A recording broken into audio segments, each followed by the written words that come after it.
just a quick review of the Solace bracing thumb support. So basically, if you're having issues with your thumb or you want to prevent one, those are really the two main reasons. Like you may have your thumb is in good shape, but hey, you're going to have a job where you do a lot of repetitive tasks with your thumb, or you're going to go out and do a lot of housework. You don't want to injure your thumb. You could put on a brace like this, and that would restrict your thumb motion, so don't overstress it. The other reason people use these is because you have already existing pain in your thumb.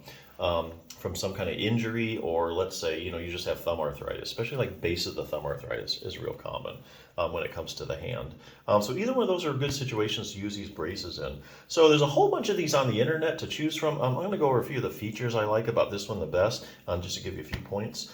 First is that it's breathable material, which I really like, and that's not to be understated how important that is. So if you are going to use this brace a lot, especially in the summer months, your hand is going to get kind of sweaty, can get sweaty, and so especially if you're doing a lot of tasks.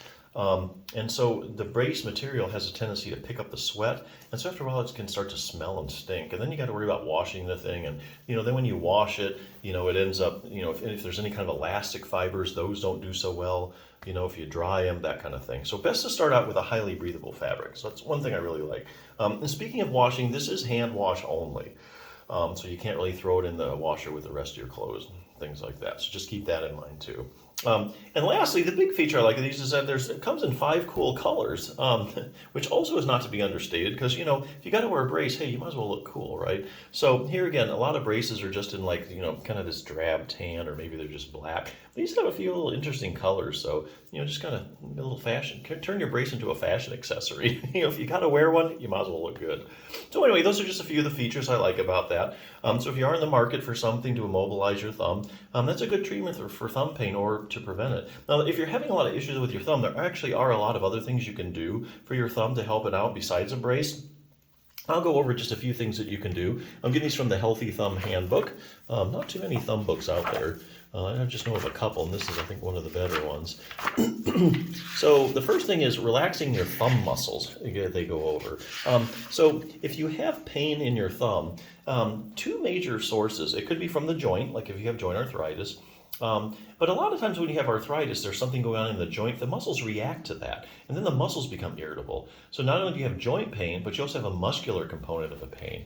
So these muscles, when they get irritated, or if you just plain overuse your thumb, they can develop these things called trigger points, which are irritable spots in the muscle. And that's something that you can easily work out if you know how. So this will show you how to work those out.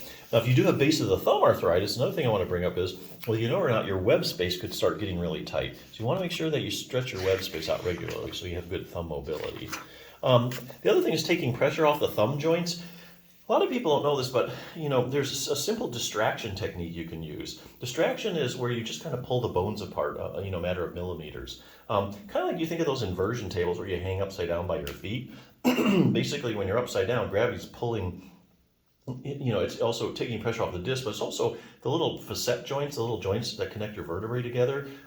It's kind of taking pressure off of that, kind of distracting those. So when a joint is distracted, the pressure is taken off the joint, and it's like a vacation for the joint. So it has a chance to rest and recover. Arthritic joints really like that. So there's a simple technique you can do here to distract your thumb. You can also do that in sitting as well. Lastly, the most important thing I think is getting maximal thumb joint stability. So if you have an overworked thumb, you're going to want to get that. The muscles do stabilize the joint to a very large degree. Now the ligaments also as well, they hold the bones together. But the muscles really do a big part of keeping that joint stable as you're using it. So you want to make sure you get a bunch of as much stability in your thumb as possible. There's 2 muscles in particular. Your abductor pollicis longus, and you can see how it attaches here. So that gives you, this is to the base of the thumb. Because a lot of times when you have arthritis in your hand, probably one of the number 1 spots, most common, is the base of the thumb.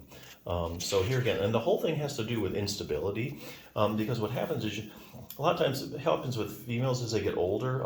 There's hormonal changes that take place, and so what happens is the ligaments get a little lax because of that. So they don't hold the bones together. So ligaments hold bones to bones.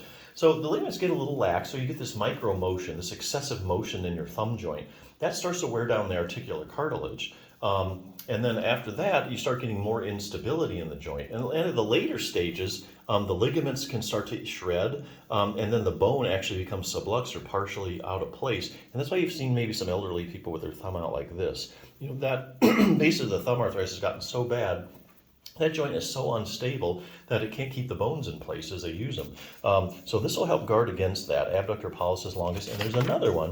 Let's see here. It's called your first dorsal interossei muscle. You see how those muscles attach right there? Those are two critical muscles to keeping your thumb stable and preventing a lot of problems. So that's definitely something, two muscles you want to do. It's just one exercise to take 2 or 3 times a week. So here again, there's lots of things you can do for your thumb if you know how. Just a few more tools for your toolbox. But hey, if you're looking for a good brace with some cool colors, I think this is a good choice. So check it out.